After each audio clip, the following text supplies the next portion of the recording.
It's about to go real high now. Through the roof.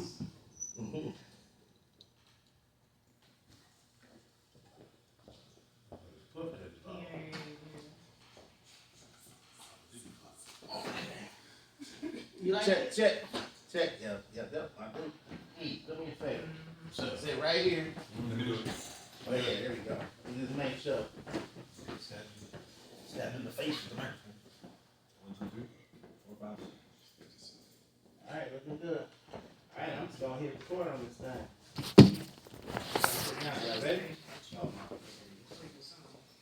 We doing no music and everything, right? Yeah, we're getting Just straight straight to it. just straight into it. Now it's the part.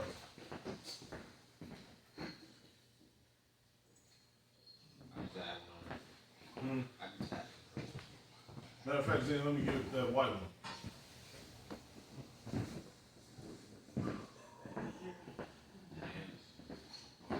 Something like it. You know what? Put the fruits in it. Right now, it's late. All right.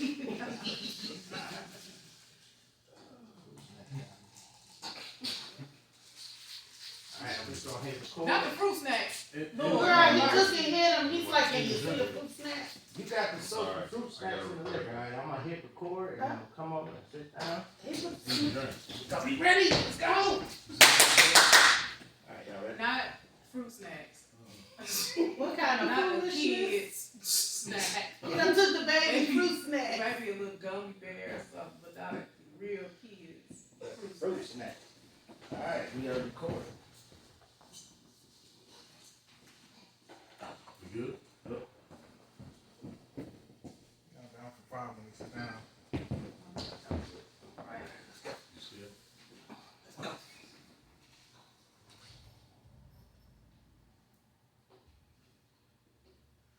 What up?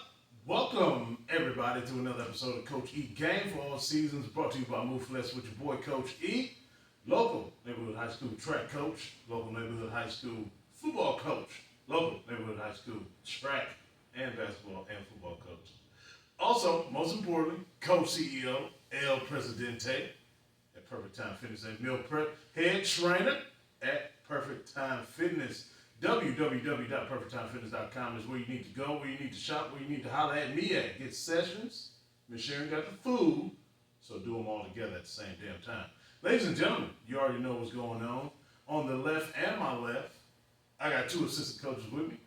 To my nearest left, I got Zen. What up, Zen?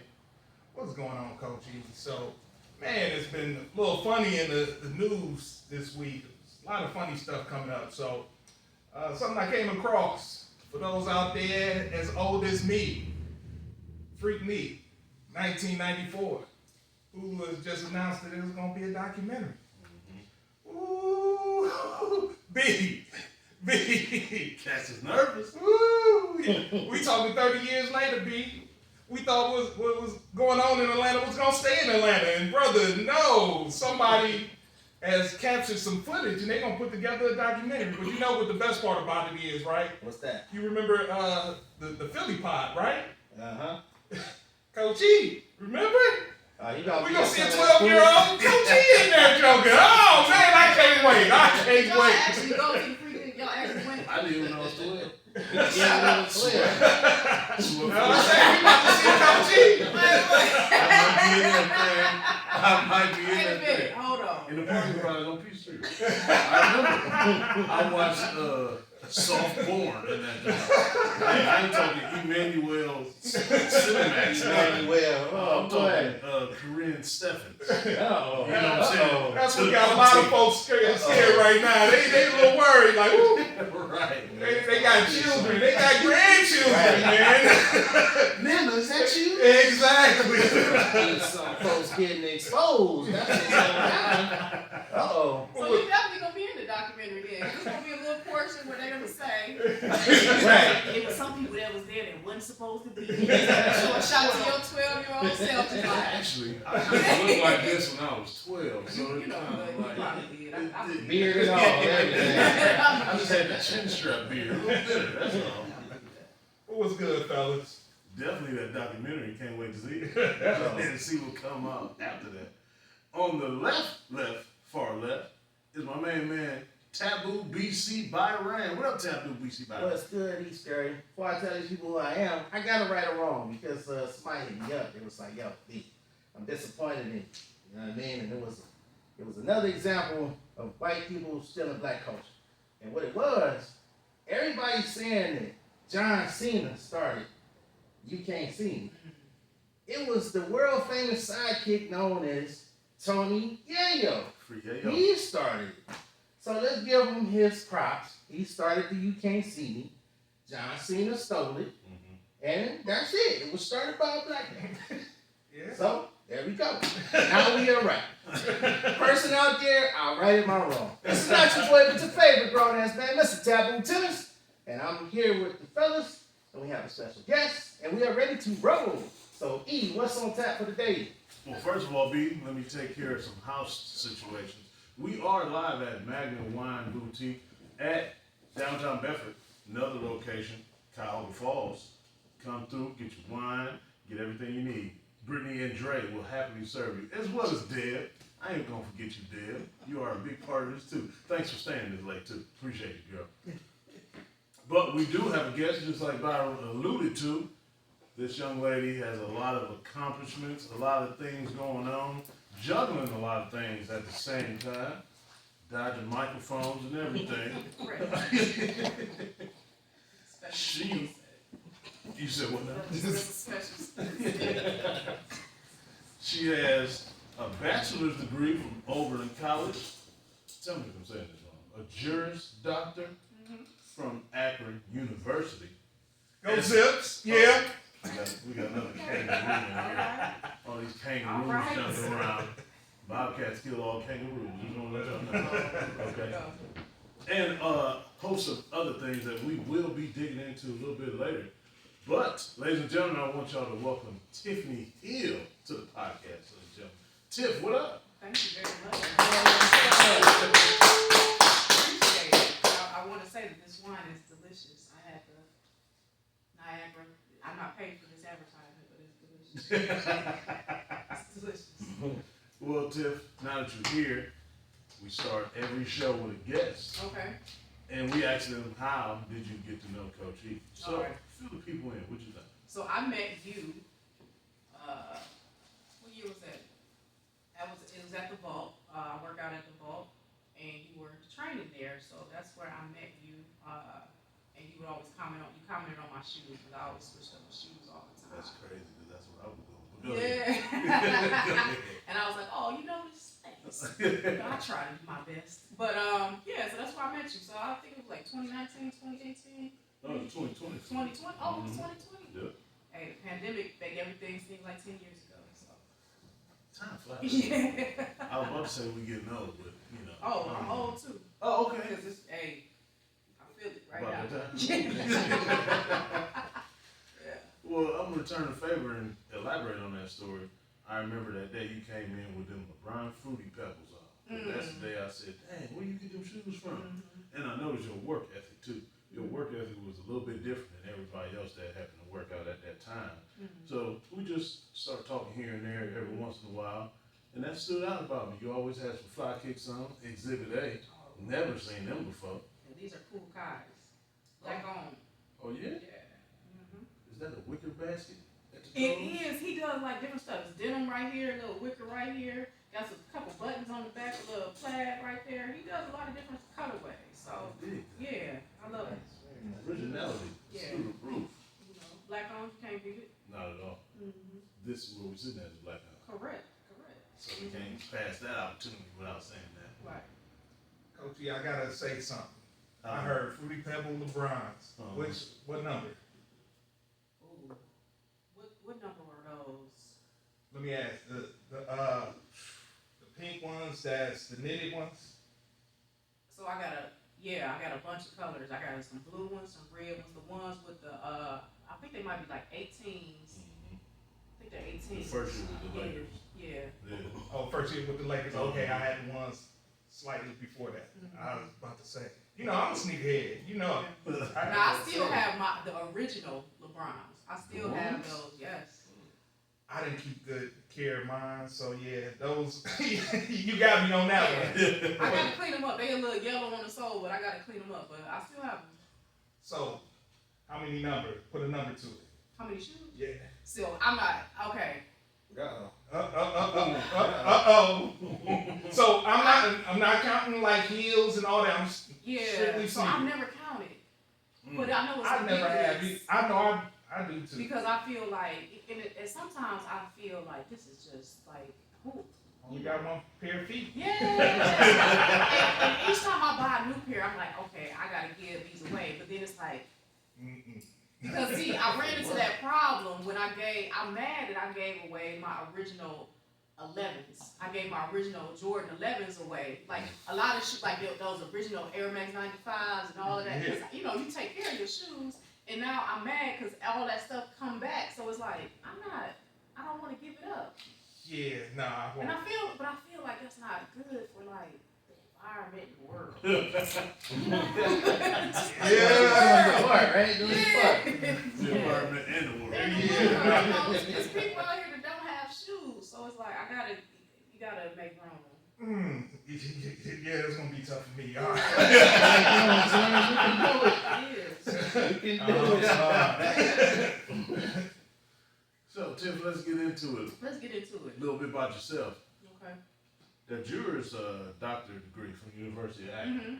What made you pursue that? So law school. Okay.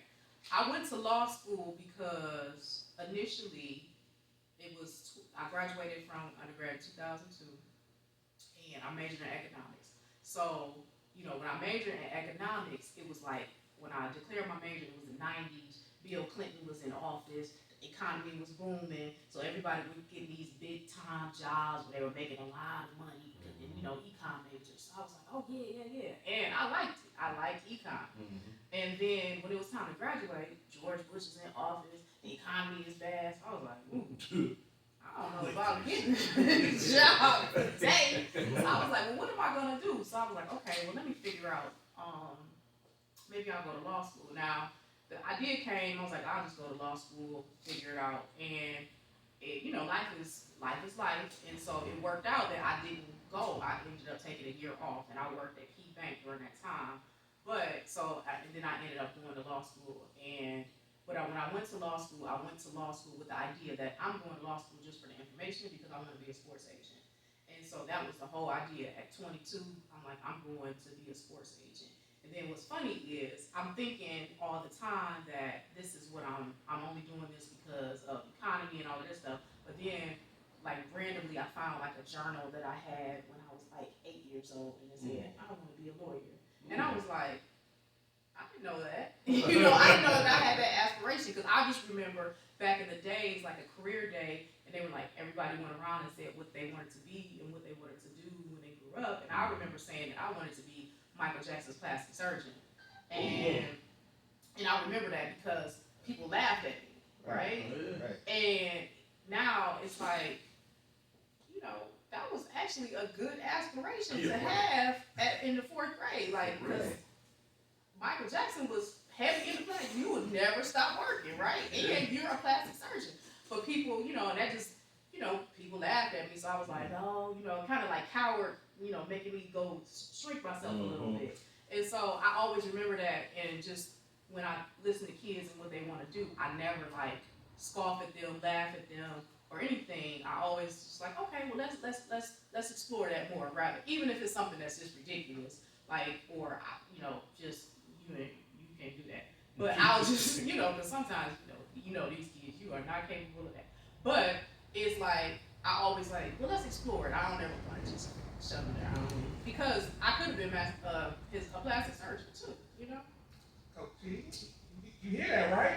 I definitely do. Yeah, she said instead of being Johnny Cochran, she was gonna be Dr. Miami, brother. We could be talking to Dr. Miami right now. Right now. I just rolled away though. I didn't know Michael Jackson had plastic surgery. I thought he just naturally went white. I was taking vitamins or something. It's probably those fruit snacks. Michael Jackson fruit snacks. That's what's happening right now. Yeah. So, would you want to be a sports agent back then, Mm-hmm. was it a particular sport back then that you wanted to get into? Or No. just period? Well, just getting at that bored? time it was basketball. At that time, when I thought of sports agents, I thought of basketball because that was my like thing. You know, I love basketball. I used to follow it a lot. You know, I did like football too, but you know, like my favorite player was like Allen Iverson. You know, been growing up in the '90s, so you know all the '90s players like your Charles Oakley's and you know all of those kind of players like you know. So I loved basketball. So that was the thing, and I didn't know the nuances of it, like that you have to get certified in each sport, and I just thought you could just be a sports agent and just be like, I'm here.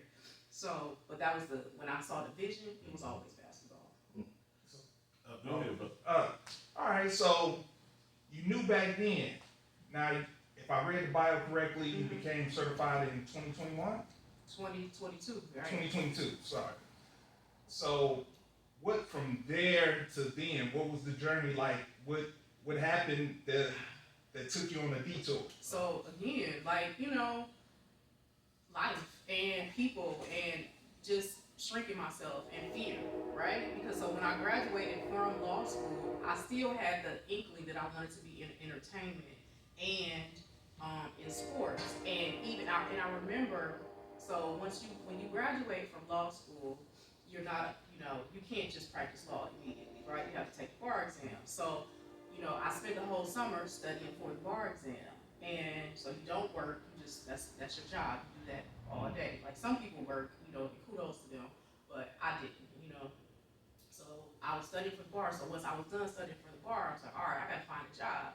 And again, you know, I knew what I wanted to do, but I didn't have the means or the idea on how to get there, right? And I knew that I had certain connections, like, you know, and I always look at the moral of this story is that what's for you is for you. Because even though it took me 16 years to get here, like it was all, my path was always laid out. Like I would meet people that were in sports and in entertainment. I would develop relationships with them, and it would be like random people, like at an airport. Like I met this guy randomly on an airplane one day, and we're still friends today. Like that, I met him in 2005, and he calls me now to do contracts for him developing TV shows and stuff because he was in entertainment, right? So he's like, I want you to be my lawyer. I told you, you know, that kind of stuff. So all of those things, you know, it all gets, it's all made for you. If it's for you, it's gonna find you. So, you know, once I graduated and I took the bar, you know, it's a little time between. You take it in July and then you don't find out if you pass until October. So you have to like, so what am I doing now? I gotta find a job somewhere. And like during that time, if you don't already have a job at a firm, people are gonna wait before they hire you because they wanna know, are you gonna pass the bar? So I was like working at this like document review place, and I was like, all right, you know, I gotta figure this out. And then, you know, once it was time to figure it out, I still didn't know how to do it. And I was just like, all right, fine, I'll just apply for jobs.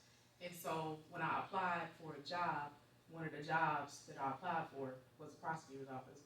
And I put that application in on a Thursday, got a call on Monday, come in for an interview on Tuesday, I got hired right there on the spot. And so it was like, okay, you know, and us, we need, you know, I don't know about you, but I'm a first generation, you know, college graduate and all of that stuff. And so in our minds and our parents' minds, like you made it. Like, hey, you got 2 degrees. Hey, you made it. So it's like, you know, me working at the prosecutor's office, you know, kudos to you. And I'm like, and I remember being in law school thinking when people were saying that they want to be prosecutors, I was like, you want to work for the man? Like, what is, I never work for the man. Right. Just don't do nothing so I get to see it. But and so that was, I never wanted that job. Never. And it's, you know, and again, you know, God do his thing because I know that I was strategically placed there because of who I am, right? Because, you know, it's not a lot of us. Who else can see the world through our eyes in that job, right? And people don't realize that the prosecutor is the most important component of the justice system, really, aside from the judge, because the prosecutor determines the outcome, like what are these charges? What's gonna happen? Right. Are we gonna drop the case? Are we gonna keep the case? You know, all of that stuff. And so I appreciate and I understood my assignment there, but I was like, Lord, how long was this assignment? Because I was miserable. And I was like, it was emotionally draining because all you see all day is people that look like you or people that you went to school with, people that, you know, lived around the corner from you. And it's like, dang, what you doing in here? You know? And so that became, and my colleagues never experienced that because they didn't have to. Because the people that they prosecuted didn't look like them. They weren't in their neighborhoods. They didn't grow up with those people. They weren't their cousins. You know what I mean? Or your cousin's boyfriend or your cousin's girlfriend. Or, you know, it's just, especially in Cleveland, everything is so, we are 1 degree of separation. Exactly. So, you know, you might you might be talking on the phone to somebody, and they be like, let me tell you what happened to Pooh Man down the street. And you're like, what? And then the next day you get to work and you read the police report, and you're like, it's Pooh Man. You know? So, I heard you in the beginning said fear. Michelle Obama, I believe, has a quote on the other side of fear is greatness. So, what made you go ahead and tackle that fear and make that jump? Because a lot of people deal with that in their day to day. So for me, it was a totality of things. I got to a point where I was tired of just living life and not being happy. I just couldn't. I realized life is short, and I didn't want to keep living in a state where I'm not happy. I'm not doing, like, every day I'm not happy. Like, I would be happy at certain points, but the majority of the time I wasn't happy. And then I did this emotional intelligence, like, leadership training, and it went in depth into, like, what are your fears, what's holding you back, the trauma that you have that makes you react the way that you do to certain things. And so once I went through that, and it was like a 3-month process. And so once I went through that, it was kind of like I got renewed a little. And then, you know, with life happening, and then me just saying, like, enough is enough. And then, like, during COVID, I was, you know, I almost died. And, you know, like, it was just like, hey, when I realized, when I woke up and was like, oh, I almost wasn't here. And I was about to not be here and be miserable. It was just like, I'm done. Like, and I realized, I was like, during that time, I just set a date. I'm like, I'm gonna quit this job on this date. And I did it. That was literally your wake up call. Yeah. Literally. Yeah. Yeah. So you said it took you 16 years to get to where you are right now. Oh, yeah. So that just literally puts in perspective the definition of the word grind. Because everything is not going to be easy. Everything is not going to be a fast process. Right. I got my CDL, so I drive trucks. When you first learning how to drive a truck, you should learn how to shift the gears. And it's grinds turning and turning. When you grind those gears, it breaks off little pieces and pieces of the gear. So in that 16 years, it probably broke your spirit. Yeah. Here and there, here and there. But whenever you go that long of a journey, you put a lot of miles on the truck. Some trucks have to change their engine about 1 million miles. So that 16 years could be your 1 million mile journey. They put a fresh new engine in, fresh new clutch, fresh new gears. That's where you at right now. Right. So basically, it was worth it. It definitely was worth it. And like I say, like, it was not, it wasn't in vain. The skills that I learned during that time are valuable now. The time made me realize the gifts that I have and the value and the reason that I do what I do now. So it's, you know, it's life. And I think that, but I also learned too that, you know, you are in control of your own destiny. Like, you can't just sit around and just be woe is me all the time, because you are in control. Like, when I quit my job, you know, people didn't really believe me. And I resigned on Martin Luther King Day. And that was on purpose.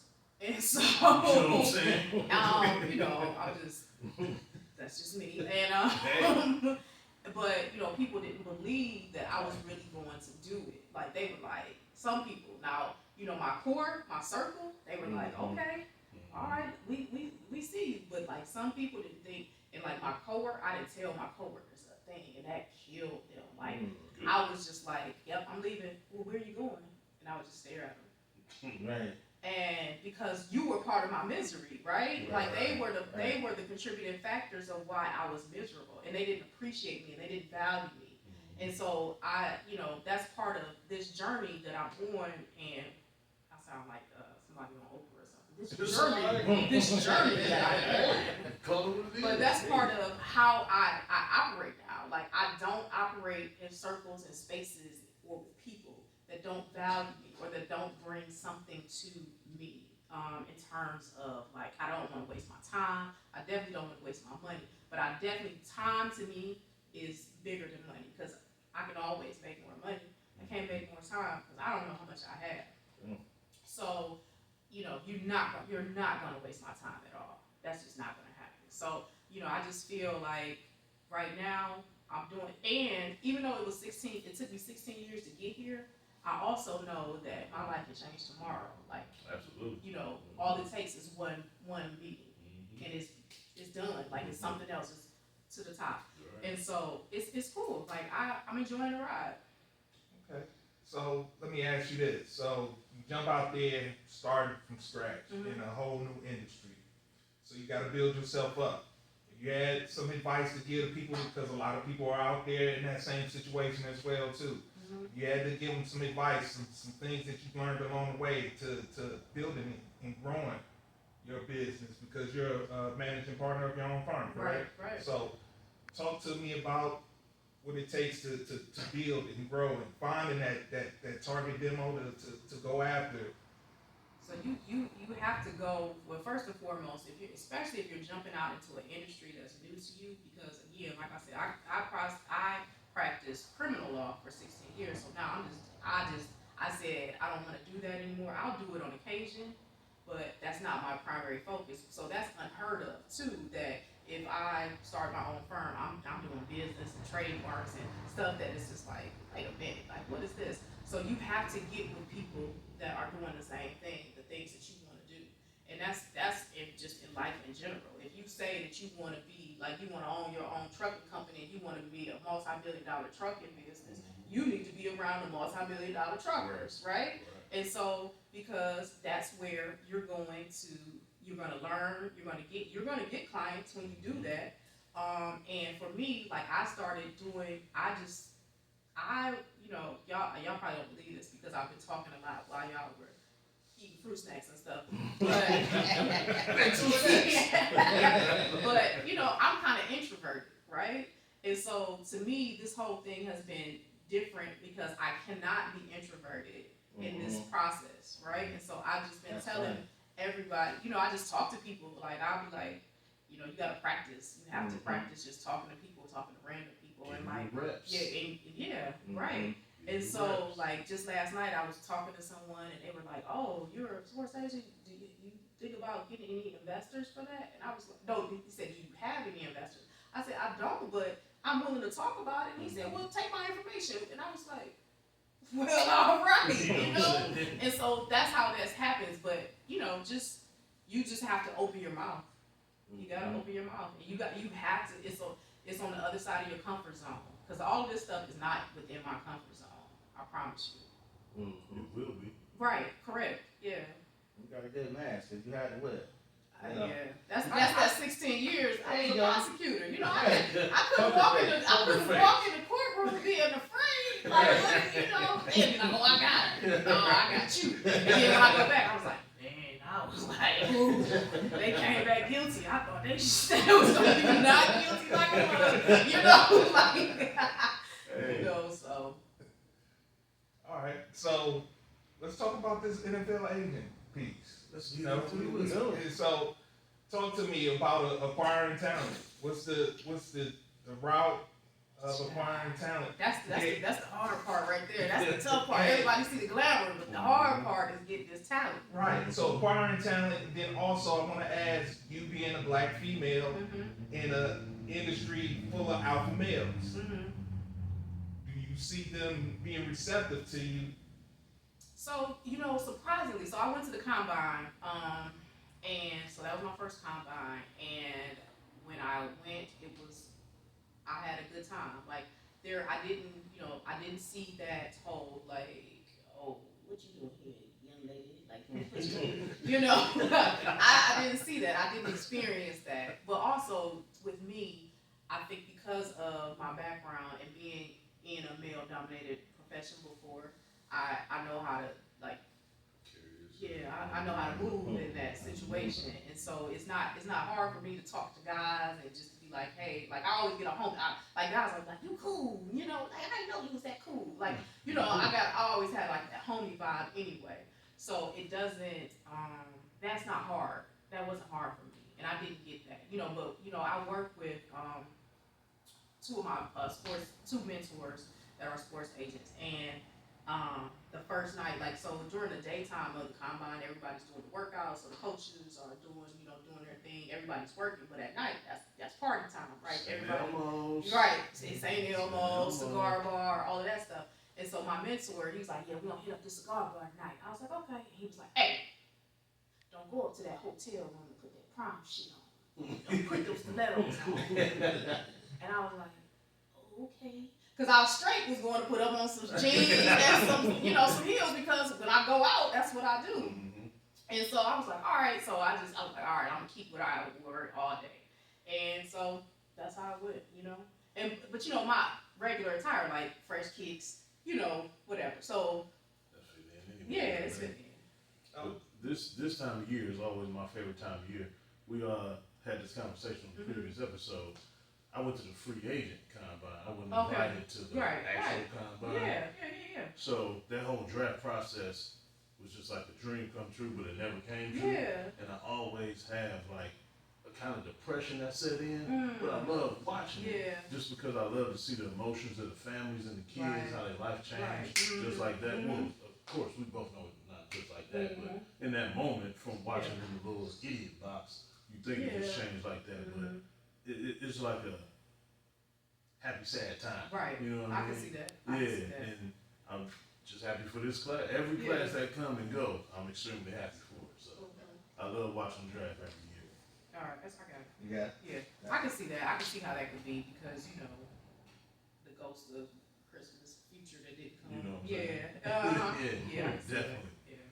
But recruiting is like, you know, hey, it's a mean world out there. Yeah, that's what I'm wondering. So it's a mean world. Do you got any interesting stories you can share? You got an interesting story? So I don't have any interesting stories just yet. I don't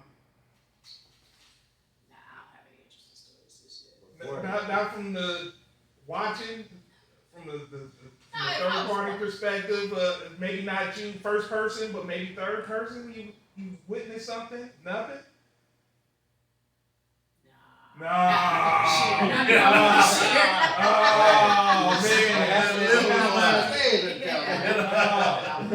You watched Jerry Maguire before you went downstairs to I watched Jerry Maguire like 20 years ago. You know, everybody always says that, but you know, I'm like, Jerry Maguire, and everybody always says Tasha Mack. You gonna be Tasha Mack? I can identify with Tasha Mack and pow, pow, pow.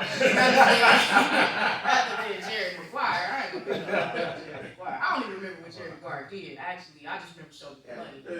That's all I remember. That's everybody.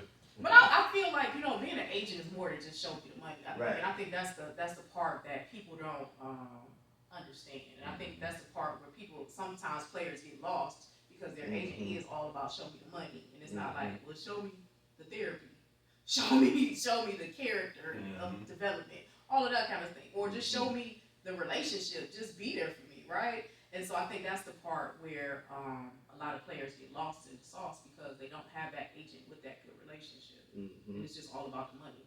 That's what the movie was about. Oh, was it? The movie.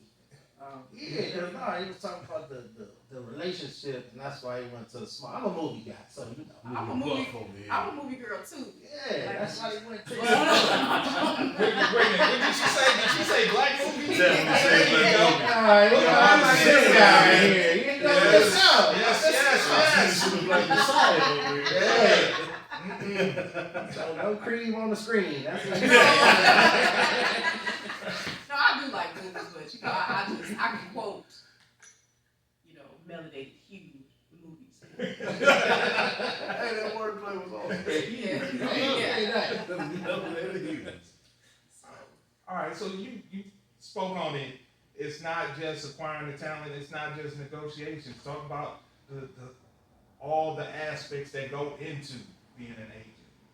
You know, so you are actually like a family member. Like the best relationships, the best agents that I've seen are that's how they operate. And it's not necessarily, that, you sleeping in my house, but it's like, the accessibility, the camaraderie, the familiarity, all of those things is, what makes a good agent to me. Like, just watching, everybody has their stories, right? There are particular agents that everybody has a story about. They're like, oh, this guy coming, and I never want to be that person.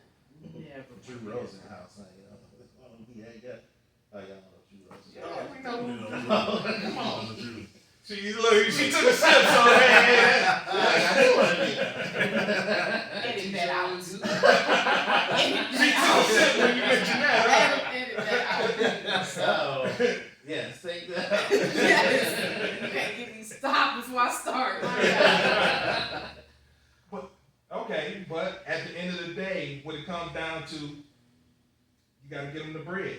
Mm-hmm. So big part of that job is the negotiations. Mm-hmm. When I think about negotiations in everyday life, a lot of people are scared to ask what they want in fear of losing something in the end. If you had something, I'm sure you've had to come up against this yourself.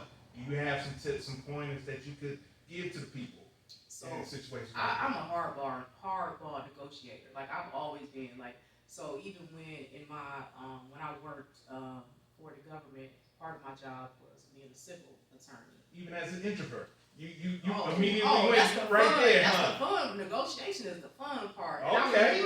I remember this guy was trying to sue the city for I think he wanted like $5 million, something just ridiculous. Man, I settled that case for $750. Man, and he was like, Huge introvert. Yeah. I'm not like myself. I say that too. and I just, so those kind of things always excite me. So I'm not when it comes to that, I'm not soft at all. Like I'm like, yeah, we gonna get this money, right? So it's gonna be fun to be on the asking end and to actually have the, but you gotta have the skill set to back it up. Obviously, you can't just be out here just saying, I want $250 guaranteed. Oh, And yeah. like, so if you work $250 guaranteed, I tell people like, part of my thing is that I'm always gonna be honest with you because I need you to be honest with me. Mm-hmm. So that's my spiel that I always give people. Like I'm gonna be honest with you, so you gotta be honest with me. You know that's you walking, you leading us somewhere right there with that. Come on. So- Too. Okay. Well, we might be going to the same place. Let me ask this. So there's right now a very what's the word I'm looking for? Yeah, a very notable negotiation going right now in the NFL right now, involving involving a certain quarterback for a team in our division. Can we say it? Go ahead. Okay. You say I would like to get your thoughts. So I'm all for Lamar getting his money. I want him to get his money. but I gotta ask. The board needs your help. That's what I'm saying. I gotta That's ask. where I'm coming from. How do you see it? Him representing himself in such a major deal. I think that I'm rooting for him. So that's I want him to get his money. It's a tough situation. But Yeah, it's just a tough situation all around because I understand his perspective on why he doesn't want an agent. And I can't knock him for that. I can't knock him for it. And you say you see. What do you see? Why do you feel he's going this route, not having an agent?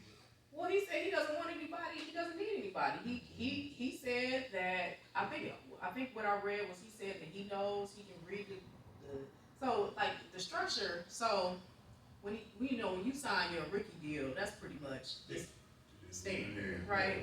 And so, but now when you get into that second contract, it's a little different. But I don't know. I think, I feel like he thinks that he can still do it himself, and I don't knock you for that. Like, more power to you. Like, there are people that do it, you know?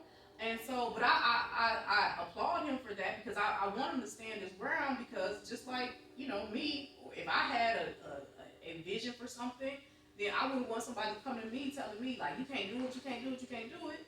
So I applaud him. And I want him to get his money because when he get his money, that helps everybody else get their money. So I'm for him getting his money. I feel what you're saying, Tiff. But it's only so far he can go because he is still the player. And once you go into that room, until there's multi-billion company, hey, I think I deserve this. They about to tell you the honest to God truth. Yeah, because and that's gonna hurt. Yeah. It's gonna hurt. So from that moment on, everything is not even. It becomes personal. Yeah, it's not negotiating no more. It's just a chest beating contest at that time. Yeah. So I think he needs, if he don't want to get an agent, I think he needs somebody to do the negotiations for him. But he can't. Like, you can't. Yeah, it's too late now. Like, I think he's too far in. And I think he went about it the wrong way, especially for this contract.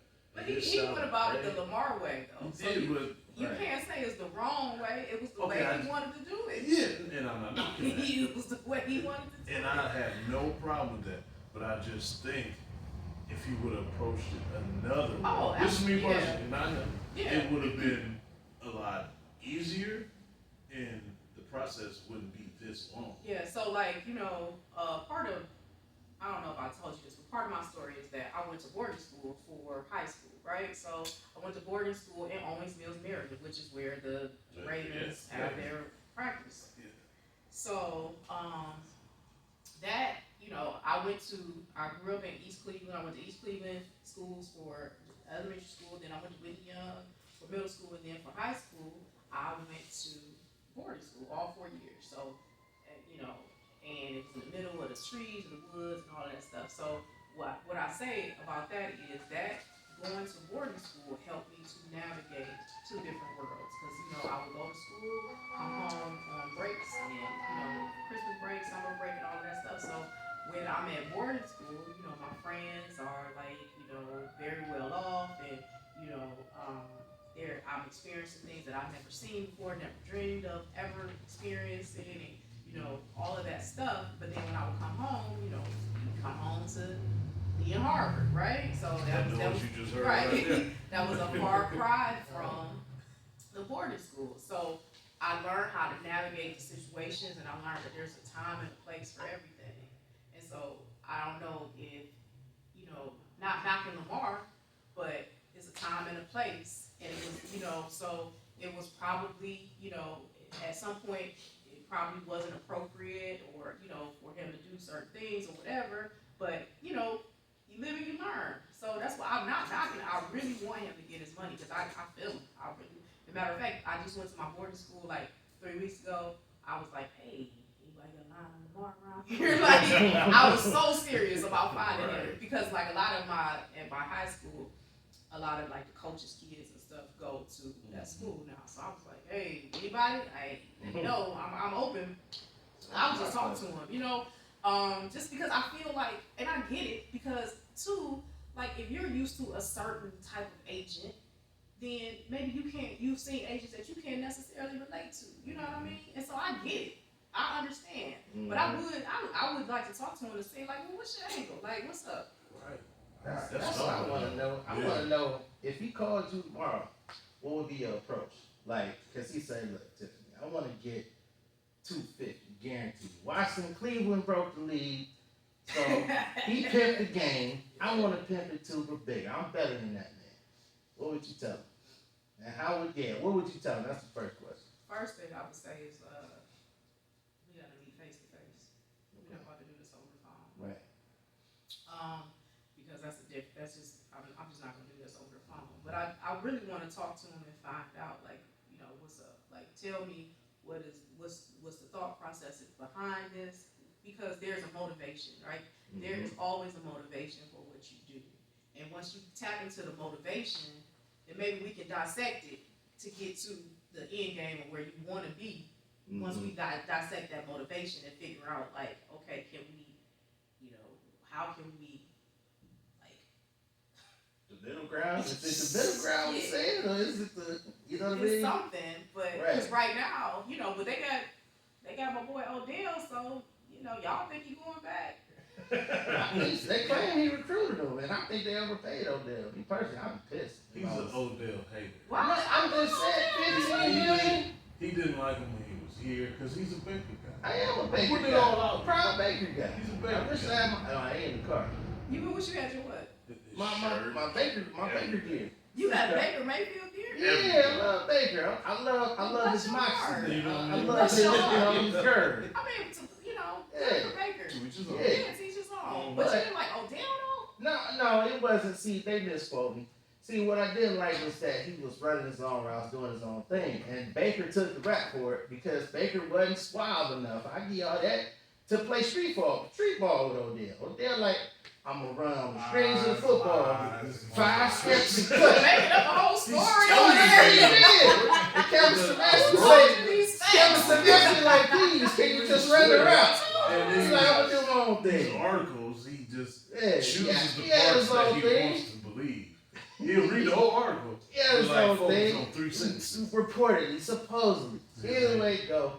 But still, I still want to know if because Lamar, let's just say he'd be like, well, I just want more than Watson. Because it seemed like Kyler wanted more than Watson. A lot of people wanted more than Watson. That kind of broke the league. And knowing that they got to make an example out of somebody. Because if they let Lamar get this money, then it becomes the NBA. Everybody's going to just call a shot. Yeah. So the good old boys got to say no. So, right. And so Lamar, right, it ain't happening. They got tight range. Exactly. So what's the middle ground if Lamar is saying, I want more than Watson? I want to break the record too. I want 230. I want 250 guaranteed. And the Ravens ain't coming off that 230, that 250 guaranteed. They ain't gonna do it. Is there such thing as a middle ground though? At this point. I don't know. You know how you break up with somebody and you just be like, first y'all cool kinda, and then you try to get back with them, and then y'all get back. You like, I remember why I ain't like you in the first place, and that's why your feet stink. And you say stuff that's just like, you say stuff that's like beyond the point of no. Your mom only got one eye, and so it's like, I can't get mess with this now. Right. That's that feeling. And now you're coming back. Like I miss your cooking and all of that stuff, but you said my mom only got one eye. Like that's like, Never get over that. Yeah, you ain't coming to my mom's house now. Like, right. Every holiday, so it's like, Easter. I don't know. It's interesting. We gonna see how it shake out. It is. We gonna see how it shake out. I do want to ask this question. So one of the things I've read is for not having an agent is the agent necessarily isn't always in the best interest of the client because the agent wants to develop a relationship with the team in order to negotiate future contracts with the team. So having an agent that you need to be, as you said, a hardball agent, they're not necessarily going to be as hardball as you want them to. So Lamar can represent himself and be just that. But you need a new agent. That's the thing that I'm like. That's the thing that I'm talking about. Like, if your agent is more concerned with like getting along with the owners, and that's a problem to me. Like, you should have obviously you should have a good relationship. Like, you shouldn't be kicking in the door and just being just raggedy and just a dog. But they should respect you. But you can't. This is a business. And some of the agents that you hear stories about that are, they do have that reputation of being like the owners love them. I'm like, that's not something that you want to hang your hat on. That's like, being a prosecutor, all the defendants love you. Like, yeah, like, wow, What's with you, brother? Okay. All right. So you said that. I got to go back to the hardball negotiator. So you said you would go in there and be a hardball negotiator. But you got to also take into consideration, like, what is the ultimate goal? Like, what is the goal? So just because I say I'm a hardball negotiator, that doesn't mean that I'm coming in just like, yeah, this is what we're doing. Like, you have to know that you need to know what the bottom line is. You need to know what your client's bottom line is, and you need to know like what's at stake. You have to truth. It's all about the truth. Truth teller. So when I say I'm a hardball negotiator, like I feel like that's the fun part. But I also think, but you also have to know the nuances of contracts and the little, like the incentives and all of that kind of stuff. So, like that's what people get hung up on too. Like like one of the agents that I was listening to, he was talking about how he studied contracts and he studied the Larry Fitzgerald's contract and and that's how he got to know like how to finesse it. You know what I mean? And that's the thing too. Like if you want to be great, like study the greats. Okay, you say study the greats. What are some of the greats in your eyes? Who got the Deshaun Watson contract? David Mulugeta. Exactly. Exactly. Killer. So, what did he do right in that situation that hurts this man heart right here? That ain't easy, but it's he hurt over here. So he hurt. I don't know. I would love to talk to him. Like I don't know. Like I want to know. Like that's to me. That's like you did that. Like to me, that's just like I give him all the props. Like I really want to know. Like what how did you do it? So I want to know what's one of your secrets to success as being a negotiator, being a hardball negotiator. What's the? You acting like I done negotiated 50. I'm talking about 50 in the secret to success. No. I'm not going down the street. I got them $10. No. I'm going back. You said 16 years. I'm not even talking about that. Okay. I'm talking about the 16 years prior to. So during that time, I was on the receiving end of the demands, right? So people would ask me, they would give me the demands. Okay. So when I got the demands, I would be like, all right. So I already knew what my bottom line number was. Like I knew how much we were willing to settle for, and I would always go way lower than that. And that's how I got to $750 from $350. Yeah. And I was like, I mean, and you also have to know who is your audience. So because I knew with him how to talk to him, right? Mm-hmm. And I knew that being like, hey, how you doing? This is Tiffany Hill. That's not going to work for him. I was like, hey, my dude. Yeah, we gonna give you $750. And he was like, no. First I said $500. He was like, well, at least give me $750. And I was like, yeah, all right. Like so it's like you also have to know who you're talking to. Like it's not that but NFL is different too. Like again, because you gotta know the nuances of the CBA. You gotta know that stuff. You can't just go in there and be like, this is the number.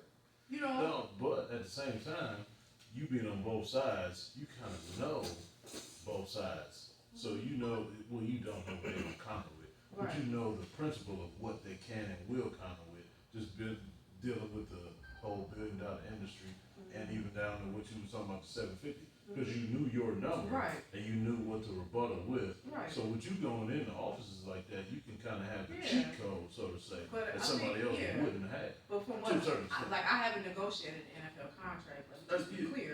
No. But from what I observed during the combine, I don't think that I go in with a number either. I feel like they're gonna tell me what their number is first, and I'm gonna be like, right. You know what I'm saying? One last question, and I'll let y'all have it. I was gonna say one thing, man. It just seems like Lamar about to be Le'Veon Bell. I don't think going that far. No. You gonna be a boxer? No. He don't play. Of all the sports, though, why NFL? Because Cleveland has a good football market. Okay. Yeah. Like it's too many connections here to negate that, right? And it's perfect to me, in terms of, like I said, Cleveland is 1 degree of separation, and it doesn't take much to, if it's heated out of some place, say nations, that you see up and coming, like you can follow them easy, find out who their parents are, all of that kind of stuff, and like it's easy. I do got one more quick question. Now I heard you say something about like therapy and of it being that agent with a personal touch. basically. Mhm. How are you going to showcase that? Like how? Because that's a good angle, like to me. So how are you going to showcase that and let people know that you're that person? So I think, me, I struggle with like what's my, what makes me different? Why would I sign with Tiffany? And Not that voice. right, exactly, right. And the thing about it is just being authentic, because authentically Tiffany is that part. Mm-hmm. Is like I'm trying to like, how are you for real? Mm-hmm. Not just don't give me that surface stuff. Like once you know people, like when you get to know people, I'll be like, you ain't good. Like what's up? Mm-hmm. So that's that being authentically me. It's not hard to get to that part. Okay. Once you know me. All right. So, in the same time, you say you an introvert, but Right. Ain't it funny? not really. You kind of are like a pilot, so to say. And a pilot is like a person that's very assertive, Mm-hmm. and that's pretty much like you getting into the agent industry. Mm-hmm. You come in there and insert your will, so to say. Mm-hmm. So you can't really be an introvert doing that. You know. You can't turn it. An introvert switch is always on. Being introvert, you can't turn it off, turn it on, turn it off, turn it on. I'm gonna go to the other room and be a pilot, and I'm gonna come back over here and be an introvert.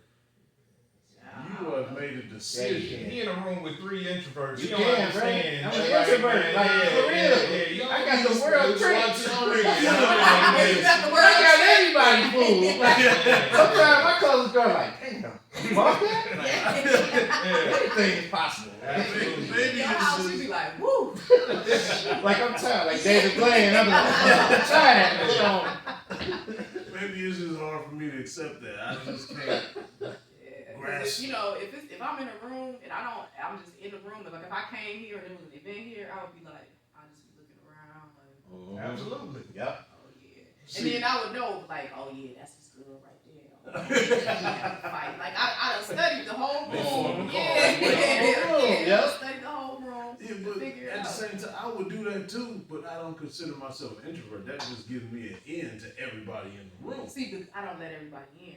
No, I'm talking about that gives me Right. an in to everybody else, But not necessarily them to me. I think I'm an introvert because I don't let everybody in. Like everybody don't see this side of me. There's No. people at the gym that be like, oh, that girl, Exactly. she Because you didn't talk. right, exactly. That's what I'm You're saying. Your proving my work point, ethic. right? Yeah, but You're proving my point. you might be right. She took you right down that alleyway. She Yeah. trapped you. Yes, Prosecutor move you right know what I'm there. saying? You just took the 750. 750. 750. Like, oh, look at this. Like, wait a minute. You're right. Yeah. Well, folks, I think we need to pour up a glass and toast to a great episode. Okay. Tiffany, thank Gummy you bear. for your patience. Number 1. Oh, amen. Amen. Amen. That's what Amen. you told And me. thank you- Right. You know what I mean? and thank you for your knowledge and wisdom and sharing your story with us this evening. We appreciate everything from you. Okay, no problem. Let's go ahead and toast to another great episode of Game for All Season, folks. Get your butt up. Yeah.